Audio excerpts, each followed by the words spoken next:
Hi, my name is Tangakun, and this is the presentation video for the proposal of Project 1 for graphics and multimedia software. So the title for my project is Mystery Rooms, which is a puzzle game for learning logical thinking and problem-solving skills. Next is the problem background and proposed solution.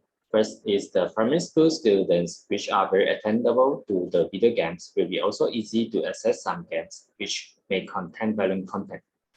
Since they are too young to differentiate between the real world and the virtual world, it will be difficult for them to consider which actions from the game can bring hazardous and can bring some bad effects, such as make them become more addictive. Instead of just create a game which the player cannot get any knowledge, but has the possibility to become more addictive when playing some violent game and just wasting their precious time, my proposed solution is to create a gameplay which may bring knowledge to the player and able to train their soft skills. The aim of this project is to develop a strategy-based gameplay for the primary school students, which is puzzle-based and requires the logical thinking skills. Problem-solving skills will become the opportunity for the player to become a more better problem solver. Next will be the objective of my project. First is to analyze the requirements of video games in training soft skills. Second is to develop a video game for primary school students which can train their soft skills. Next is to implement the puzzle-based and problem-solving elements into games.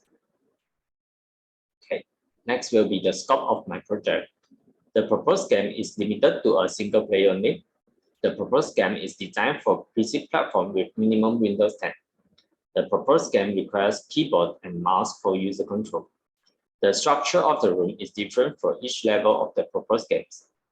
The rooms of the proposed game will be separated in parts, which will become like puzzle-based structure. The player needs to move the parts of the room to complete the stage like puzzle games. The target players are the primary school students and younger generation. The development of the proposed game is until the testing phase only. So this is the example of the puzzle-based rooms, which will be the elements of my project, which the player need to move the rooms in order to complete the stage. Okay, that's all for this presentation. Thank you.